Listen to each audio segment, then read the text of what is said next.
नमस्कार, आपण पाहत आहात मराठवाड्यासाठी पीसीएम न्यूज एक पाऊल प्रगतीकडे। आता पाहूया दिवसभरातील ठळक घडामोडी। कोविडची बाधा झाल्याने पुणे येथील निवासस्थानी क्वारंटाईन राहून उपचार घेत असलेले कृषी मंत्री धनंजय मुंडे आज ऍक्शन मोडवर आलेले पाहायला मिळाले। धनंजय मुंडे यांनी घरूनच महाराष्ट्र कृषी शिक्षण व संशोधन परिषदेच्या 113व्या बैठकीस ऑनलाईन पद्धतीने उपस्थिती लावली। या बैठकीत कृषी परिषदेच्या 112व्या बैठकीच्या कार्यपूर्ती अहवाल व इतिवृत्त मंजुरीसाठी सादर करण्यात आले। कृषी मंत्री धनंजय मुंडे हे या परिषदेचे अध्यक्ष आहेत। या बैठकीच्या माध्यमातून धनंजय मुंडे यांनी संबंधित अधिकाऱ्यांना योग्य त्या सूचना दिल्या।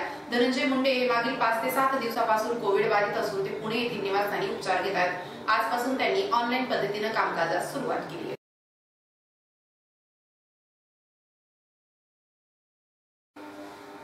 राज्यातील ऊसतोड कामगारांच्या प्रश्नावर येत्या 5 ते 6 जानेवारीपर्यंत सकारात्मक तोडगा निघेल असा विश्वास ऊसतोड कामगार संघटनांनी व्यक्त केला।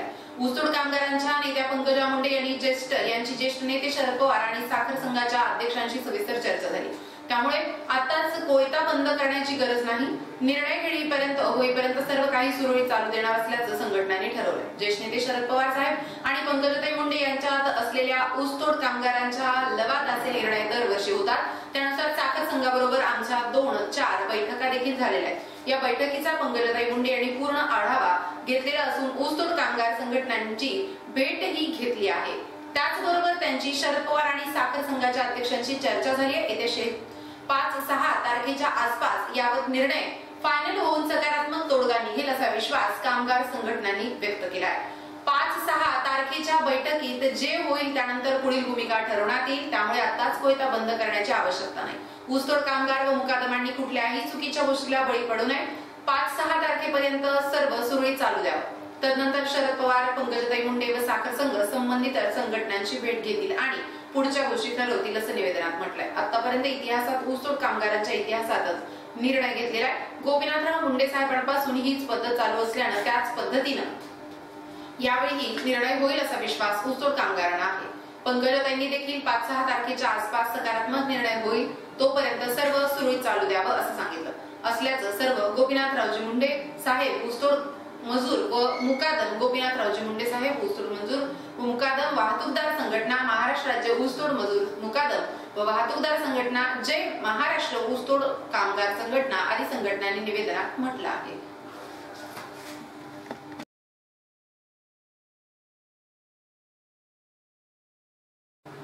नरेंद्र मोदी यांच्या नेतृत्वातील भारतीय जनता पक्षाला रोखण्यासाठी इंडिया आघाडीला बळकट करण्यास वंचित बहुजन आघाडी तयार आहे। मात्र आघाडीत सामील होण्यासाठी औपचारिक पत्राची अपेक्षा आहे। समान अजेंडा असलेल्या संभाव्य राजकीय मित्रांनी कागदावर नियंत्रण घालायला नको काय असा प्रश्न वंचित बहुजन आघाडीचे प्रमुख प्रकाश आंबेडकर यांनी केला असल्याचं विश्वसनीयरित्या समजतंय। वंचित बहुजन आघाडीच्या प्रमुख नेत्यांनी बैठक उद्या 26 रोजी विदर्भात आयोजित करण्यात आली आहे। आंबेडकर विविध पर्यायांचा विचार या बैठकीत कार्यकर्त्यांसमोर ठेवणार आहेत। काँग्रेस आणि राष्ट्रवादी काँग्रेसनं अद्याप कोणताही प्रस्ताव आमच्यापर्यंत पाठवला नसल्याचं प्रकाश आंबेडकरांनी सकाश बोलताना सांगितलं। सूत्रांनी दिलेल्या माहितीनुसार शिवसेनेचे पक्षप्रमुख उद्धव ठाकरे यांनी इंडियातील नेत्यांकडे वंचितच्या समावेशाबद्दल पाठपुरावा सुरू ठेवला आहे। काँग्रेस नेते राहुल गांधी आणि अध्यक्ष मल्लिकार्जुन खरगे यांच्याशी स्वतः उद्धव ठाकरे याविषयी बोलले। राष्ट्रवादी काँग्रेसचे अध्यक्ष शरद पवार यांनीही या संबंधात पावलं उचलावीत अशी शिवसेनेची अपेक्षा असल्याचं समजतंय। प्रकाश आंबेडकर यांनी या संबंधात उद्धव ठाकरे यांच्याशी संवाद सुरू ठेवला। काँग्रेस आणि राष्ट्रवादी काँग्रेसचे नेते याबाबत काहीही का बोलत नाहीत असा प्रश्नही त्यांनी केलाय। या दोन्ही पक्षांना जर वेगळा विचार करत वंचितला सामावून घ्यायचं नसेल तर आपण अर्ध्या जागा लढू आणि लोकसभेत भाजपला रोखू असा त्यांचा प्रस्ताव। गेल्या लोकसभा निवडणुकीत वंचित बहुजन आघाडी महाराष्ट्रातील तब्बल 10 मतदारसंघात क्रमांक 2 वर होती। MIM आता वंचितशी काळी मोड घेतला असला तरी आंबेडकर आजही मोठी शक्ती आहे। त्यांना समवेत घेतलं नाही तर महाविकास आघाडीच्या उमेदवारांना फटका बसू शकेल असं उद्धव ठाकरे यांचा अंदाज आहे।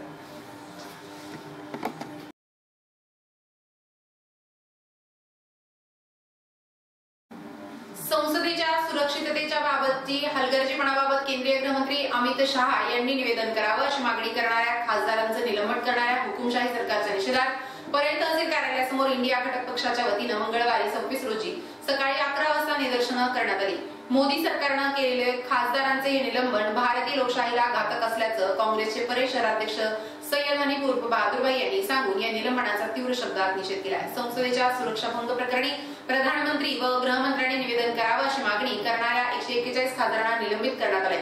या हुकुमशाही पावलाला निषेध करण्यासाठी परळी तहसील कार्यालयासमोर परळीतील इंडिया घटक पक्ष व समविचारी पक्ष संघटनेच्या वतीनं मंगळवारी 26 रोजी सकाळी 11 वाजता निदर्शनं करण्यात आली। यावेळी इंडिया घटक पक्षातील महाराष्ट्र प्रदेश काँग्रेस कमिटीचे सरचिटणीस ॲडव्होकेट अनिल मुंडे, बीड जिल्हा काँग्रेस सरचिटणीस ॲडव्होकेट प्रकाशराव मुंडे, मार्क्सवादी कम्युनिस्ट पक्षाचे ॲडव्होकेट परमेश्वर गित्ते, गंगाधरराव पोडवरे, विशाल देशमुख, राष्ट्रवादी काँग्रेस शरद पवार गटाचे परळी शहराचे अध्यक्ष जीवनराव देशमुख, परळी शहर काँग्रेस उपाध्यक्ष सुभाषराव देशमुख, एतेशाम खतीब, दिलीपराव गायके, व्यंकटेश नाथराव मुंडे आदी यावेळी उपस्थित होते। यावेळी बोलताना काँग्रेसचे शहराध्यक्ष सय्यद हनीफ उर्फ बहादुरभाई यांनी बोलताना संसदेत चर्चा करण्याऐवजी मोदी सरकार लोकशाहीपासून पळ काढण्यासाठी चर्चा करत नाही, संसदेत प्रश्न उपस्थित करणाऱ्याचा आवाज दाबला जातोय। संसदेच्या सुरक्षा प्रश्नी गृहमंत्री अमित शहा यांनी निवेदन करावं, यासाठी आवाज उठवणाऱ्या खासदारांना निलंबित करणं म्हणजे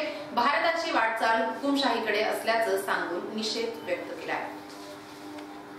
आज परळी इंडिया घटक पक्ष यांच्या वतीने उपजिल्हाधिकारी यांना राष्ट्रपतीच्या नावे निवेदन देण्यात आले आणि निदर्शन करण्यात आले की जे मोदी सरकारनं जे आपल्या हुकुमशाही पद्धतीनं 141 आणि नंतरचे 6 असे 147 खासदारांना जे निलंबन केलं, ते निलंबनाचे हुकुमशाही पद्धतीने जे निलंबन केलं त्याच्या निषेधार्थ हा आज निवेदन देण्याचा निदर्शने करण्याचा कार्यक्रम इंडिया घटक पक्षाकडून करण्यात आला। यात प्रमुखाने काँग्रेस पक्ष, राष्ट्रवादी शरद पवार गट पक्ष, कॉम्रेड आणि सर्व इतर पक्षाचे लोक, घटक पक्षाचे सर्व लोकांनी इथं उपस्थित राहून हा निवेदन दिल्याने हा निदर्शने करून त्याने आपला निषेध व्यक्त केलेला आहे।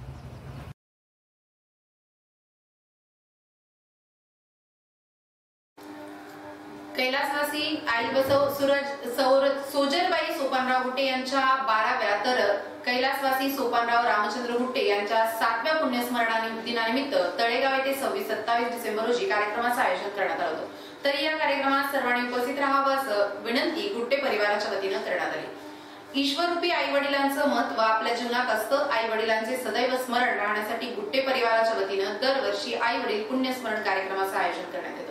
याही वर्षी कैलासवासी सोजरबाई सोपानराव गुट्टे यांच्या 12व्या तर कैलासवासी सोपानराव रामचंद्र गुट्टे यांच्या 7व्या पुण्यस्मरण दिनानिमित्त 26 डिसेंबर रोजी रात्री 9 ते 11 श्री हरिभक्तपरायण अच्युत महाराज दस्तापूरकर यांचं कीर्तन संपन्न झालं असून 27 डिसेंबर रोजी दुपारी 12 ते 2 यावेळेस श्री हरिभक्तपरायण 1008 हरिचैतन्य स्वामी महाराज पळसखेडकर यांची कीर्तन होणार आहे। कीर्तनानंतर दुपारी 2 ते 6 भोजन दानाचा कार्यक्रम होणार आहे। या कार्यक्रमाचे संयोजन श्री हरिभक्तपरायण गणेश महाराज उपळीकर, हरिभक्तपरायण केशव आबा तांबडे यांनी केलं असून या आई वडील पुण्यस्मरण दिनानिमित्त होणाऱ्या कार्यक्रमात सर्वांनी उपस्थित राहावं असं विनंती सुपुत्र संजय सोपानराव गुट्टे, राजीव सोपानराव गुट्टे व गुट्टे परिवार व व्यवस्थापक समस्त तळेगाव गावकरी मंडळाच्या वतीनं करण्यात।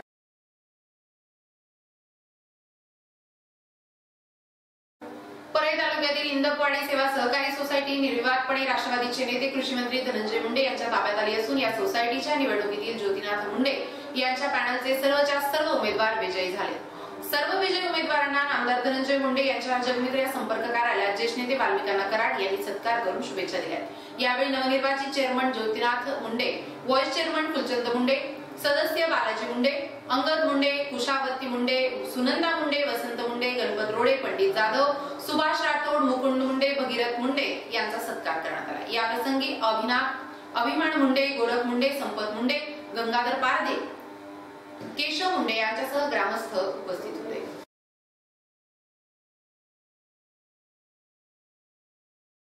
महाराष्ट्रातील नांदेडजवळ आज पूर्णा परळी पॅसेंजर ट्रेनला भीषण आग लागली आहे। आग कशी लागली याची चौकशी सुरू आहे। आग लागल्यानंतर ट्रेन थांबवून अग्निशमन दलाला पाचारण करण्यात आलं। अग्निशमन दलासह आजूबाजूच्या लोकांनी ही आग विझवण्याचा प्रयत्न सुरू केला। आगीचं कारण अद्याप समजू शकलेलं नाहीये। गेल्या अनेक दिवसापासून देशात ट्रेनमध्ये आगीच्या घटना घडत आहेत। नांदेडमध्ये पॅसेंजर ट्रेनला लागलेली आग सध्या आटोक्यात आणण्यात आली आहे, मात्र ही आग का लागली याची चौकशी सुरू आहे।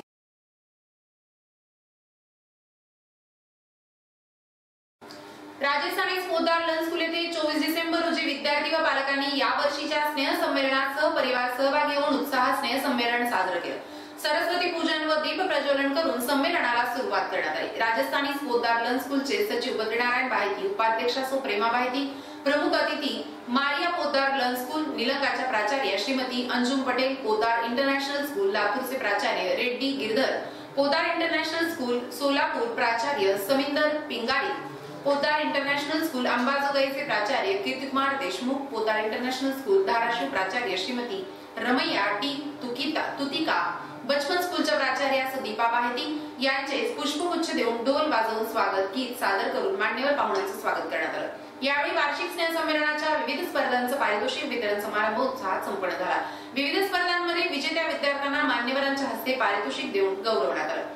या वर्षीच्या संमेलनाचे जश्न त्योहार का भारतीय संस्कृती प्रत्येक धर्माचा सण उत्सव एकाच व्यासपीठावर एकाच दिवशी 1150 विद्यार्थ्यांनी सुंदररित्या सादर करून उपस्थित पालकांचं मन जिंकून मंत्रमुग्ध केलं। सरस्वती स्तवन, प्रार्थना, रामायण, हनुमान लीला, गुरुपौर्णिमा, महाराष्ट्र मायभूमी, ईद, गुढीपाडवा, कृष्ण जन्म, संत गोरा कुंभार, गीता, स्वयंवर, गणेश उत्सव, विविध गीतांवर आधारित नृत्य तसेच नाटक, विविध वेशभूषा सादर करून संपूर्ण भारतीय संस्कृतीचं दर्शन विद्यार्थ्यांनी जल्लोषात साजरं करताना उपस्थित मान्यवर पालक भारावून गेले। सर्व विद्यार्थ्यांच्या कलागुणांना वाव मिळावा म्हणून व्यासपीठावर एकाच वेळी 130 विद्यार्थी वेगवेगळ्या गाण्यांवर नृत्य करतात यावे म्हणून भव्य दिव्य असं व्यासपीठ तयार करण्यात आलं होतं। राजस्थानी पोद्दार लर्न स्कूलचे या वर्षीचे वार्षिक स्नेह संमेलन विद्यार्थ्यांना मनोरंजनासोबत आपली संस्कृती आणि वारसा जोपासण्याची शिकवण देणारं ठरलं, अशी माहिती शाळेचे सहसचिव धीरज बाहिती यांनी दिली आहे।